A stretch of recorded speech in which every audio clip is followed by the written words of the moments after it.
চলো। তো তোমরা যেটা চাইছিলে হয়ে গেল তোমাদের সাথে। সবাই চাইছিলে কি ভাই, 2024-এ স্ক্যাম হয়েছিল, 2025-এ স্ক্যাম হয়েছিল, আমরা জাস্টিস পাইনি, আমরা জাস্টিস পাইনি, তোমরা সবাই বলছিলে। সবাই এনটিএ কে বলছিলে যে না, আমাদের জাস্টিস চাই, আমাদের রিনিট করাতে হবে, আমাদেরকে আপনি জাস্টিস দেননি। মাস লেভেলে পেপার লিক হয়েছিল, পেপার সার্কুলেট হয়েছিল, কোটি কোটি টাকা দিয়ে ডিলিংস হয়েছিল। অনেক বাচ্চারা এনটিএ কে অনেক ক্লেম করেছে, অনেক ক্লেম করেছে, অনেক ব্লেম করেছে, ঠিক আছে। তার রেজাল্ট হচ্ছে আজকের এই এনটিএর ডিসিশন।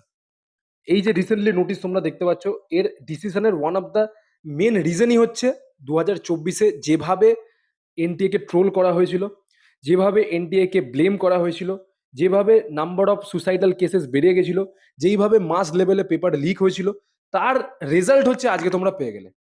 নিটে এটা একটা ঐতিহাসিক মুহূর্ত, যেখানে কিন্তু পেপার ক্যান্সেল করে দেওয়া হয়েছে এবং আবার কিন্তু মানে রিনিট কন্ডাক্ট করানো হবে, বা আবার কিন্তু নিট কন্ডাক্ট করানো হবে। এটা একটা হিউজ হিউজ হিউজ ডিসিশন এবং হিস্টোরিক মুভমেন্ট। কবে লাস্ট হয়েছিল আমার মনে নেই, হয়তো 10-15 বছর আগে এই জিনিসটা হয়েছিল। বাট কি রিফ্লেক্ট করে এই জিনিসটা, কি রিফ্লেক্ট করে এই জিনিসটা, কি রিফ্লেক্ট করে তোমাকে যদি সত্যি কথা বলতে যাই, আমাদের education system, how trash is our education system, to be very honest.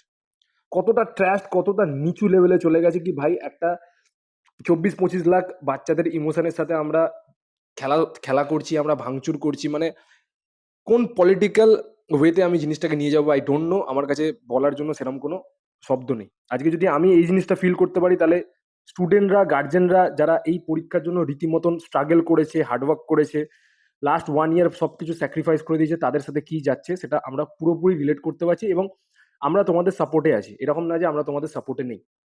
But কাদেরকে ব্লেম করবো এখানে, কাদেরকে ব্লেম করা যাবে? যারা যারা দোষ করছে তাদেরকে আহ, মানে ধরা হচ্ছে না, তাদেরকে পানিশ করা হচ্ছে না। আর যারা নর্মাল স্টুডেন্টস, যারা দিনরাত হার্ডওয়ার্ক করছে, তারা আলটিমেটলি ভুগছে। এই হচ্ছে আমাদের এডুকেশন সিস্টেম, এবং এই হচ্ছে আমাদের আহ, তুমি বলতে পারো ইনভেস্টিগেশন, বা যে কোনো আমরা ডিপার্টমেন্টে তুমি দোষারোপ করতে পারো। যাই হোক, তো সিচুয়েশন হচ্ছে এরকম গিয়ে দাঁড়িয়েছে যে এনটিএ নিজেদের অফিসিয়াল নোটিশ পাবলিশ করে দিয়েছে যে ভাই, তোমরা যেটা ডিমান্ড করছিলে আলটিমেটলি আমরা সেটাই করছি। কারণ কি, 2024-এ ওরা অনেক ক্রিটিসিজম ফেস করেছিল, এবং এই বছরে ওরা হাত তুলে দিয়েছে যে না, এই বছরে আমরা কোনো ক্রিটিসিজম ক্রিটিসিজম ফেস করতে চাইছি না। তোমরা যদি আমাকে পার্সোনালি জিজ্ঞেস করো যে স্যার, এটা কি ঠিক ডিসিশন, আমাকে যদি পার্সোনালি তোমরা জিজ্ঞেস করো, বিগত 5 বছর ধরে আমি বাচ্চাদের সাথে লিঙ্কড আছি। প্রত্যেকটা মেডিকেল কলেজে আমাদের বাচ্চারা আছে। অন অ্যান অ্যাভারেজ যে কটা 41টা গভর্নমেন্ট কলেজ বা প্রাইভেট কলেজ আছে, প্রত্যেকটা কলেজে আমাদের বাচ্চারা পড়াশোনা করছে, এবং সবাইকে আমরা কিন্তু ঠিকঠাকভাবে ফেয়ার ওয়েতে আমরা কাউন্সিলিং করাই, আমরা গাইডেন্স করাই। তো তোমরা যদি আমাকে পার্সোনালি জিজ্ঞেস করো যে স্যার, এই ডিসিশনটা ঠিক হয়েছে, স্টুডেন্টের ফরে হয়েছে কি হয়নি, সেটার জন্য আমি তোমাদেরকে একটাই কথা বলবো। দেখো, এনটিএ এবং এডুকেশন মিনিস্ট্রি যেটা ভালো লেগেছে সেটা ওরা করেছে, যেটা ওদেরকে ঠিক লেগেছে, ফেয়ার লেগেছে, ওটাই ওরা করেছে। বাকি তোমাদেরকেও আমি জিজ্ঞেস করবো যে তোমরা তোমাদের পার্সোনাল ওপিনিয়ন তুমি আমাকে কমেন্ট সেকশনে কমেন্ট করে বলো। এবং আমাকে যদি তোমরা পার্সোনালি জিজ্ঞেস করো, আমি তোমাদেরকে অবভিয়াসলি বলবো যে ইয়েস, ইট ওয়াজ আ ফেয়ার ডিসিশন। কারণ কি, কোন লেভেলে পেপার লিক হয়েছে না হয়েছে, কত টাকা ডিলিংস হয়েছে, কোথায় কি করছে মানুষরা, বলা মুশকিল। কারণ কি, এরকম অনেক কোটিপতি মানুষরা বসে আছে কি ভাই, আমাদেরকে 5 লাখ 10 লাখ যেমন তোমাকে ডোনেশন দিতে হবে বলো, যেমন টাকা দিতে হবে বলো, আমরা দিয়ে দেবো। আমাদের কাছে এইসব কোনো ম্যাটার করে না, শুধু পেপার চাই। আমার বাচ্চাকে আমি ডাক্তার বানাবো, কি পয়সার খেলে। শুধু আমাকে পয়সা দাও, আমি তোমাকে পেপার দেবো, এবং আমি ওই পেপারের থ্রু দিয়ে আমি আমার ছেলেকে ডাক্তার বানাবো। আমার মেন এম হচ্ছে আমার ছেলেকে ডাক্তার বানাবো, any how, at any cost, ঠিক আছে। তো কোন লেভেলে কি হয়েছে না হয়েছে এইসব যদি আমরা দেখি, তাহলে it it is quite a fair decision to conduct the examination again. এবং এইখানে সব থেকে বেশি এফেক্ট কারা হবে, যারা হচ্ছে দিন রাত এক করে পড়াশোনা করেছে, যেই বাচ্চারা সবকিছু ছেড়ে দিয়ে, সবকিছু মানে কোনো অকেশনে যায়নি, তোমার কোনো ফ্রেন্ডের বার্থডেতে যায়নি, তাদের জন্য কিন্তু এটা অনেকটাই এফেক্ট পড়বে। যেই বাচ্চারা ধরো 650-র ওপরে স্কোর করেছে, 670 স্কোর করেছে, 680 স্কোর করেছে, নিজের দমে স্কোর করেছে, খেটে করেছে, তাদের জন্য এটা কিন্তু অনেকটাই বড় একটা ট্রমা বলতে পারো, তাদের জন্য একটা বহুত বড়, এটা একটা স্ট্র্যাটেজি বলতে পারো। বাট এডুকেশন সিস্টেম এবং এনটিএ যেটা ডিসিশন নিয়েছেন, ওটাই আমাদের চূড়ান্ত ডিসিশন বলে মেনে নিতে হবে। এবং খুব শিগগিরই হয়তো তোমাদের নোটিফিকেশন দিয়ে দেবে যে আবার এক্সাম হবে, এবং কোন ডেটে হবে হয়তো থেকে 2 মাস তোমাদেরকে টাইম দেওয়া হবে এবং তারপরে কিন্তু তোমাদের আবার এক্সামিনেশন কন্ডাক্ট করানো হবে।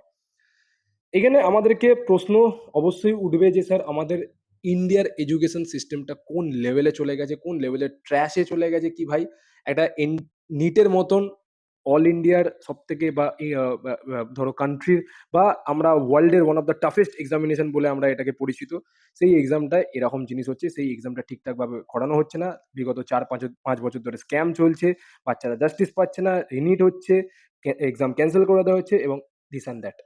ঠিক আছে, তো বড় প্রশ্ন রয়ে যাবে আজীবন সারাকাল, কিন্তু এই প্রশ্নটা এডুকেশন সিস্টেমের ওপর রয়েই যাবে। যাই হোক, এখন আমাদেরকে কি করতে হবে দেখো, এখন আমাদেরকে পেশেন্স রাখতে হবে। খুব শিগগিরই তোমাদেরকে নোটিশ দিয়ে দেবে যে তোমাদের এক্সামিনেশনের ডেট কি হবে, সেন্টার কি হবে, আবার নতুন করে সবকিছু হবে। ফর্ম ফিল আপ কিচ্ছু করতে হবে না, শুধু তোমাদেরকে অ্যাডমিট কার্ড রিলিজ করবে এবং আবার তোমাদেরকে এক্সাম দিতে হবে। তোমাদের মোটামুটি ধরে রাখো অন অ্যান অ্যাভারেজ তোমাদের 1.5 মাস থেকে 2 মাসের টাইম দেওয়া হবে এবং তারপরে তোমাদের এক্সামিনেশন হবে।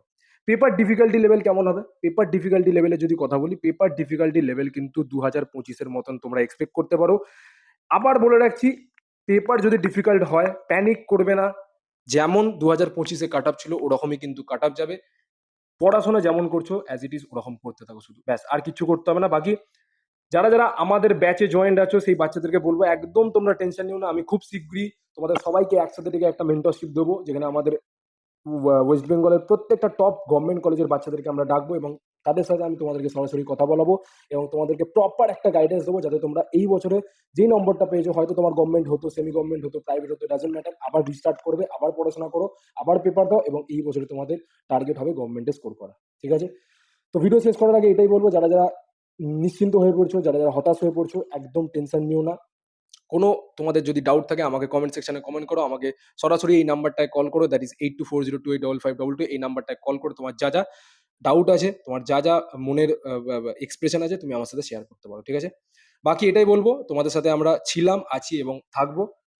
ডক্টর মালিক ইউটিউব চ্যানেল বা doctor Malik counselling channel is always with you. ঠিক আছে, দেখা হচ্ছে তোমার সাথে নেক্সট ভিডিওতে। খেয়াল রাখবে, টেক কেয়ার, জয় হিন্দ, জয় ভারত।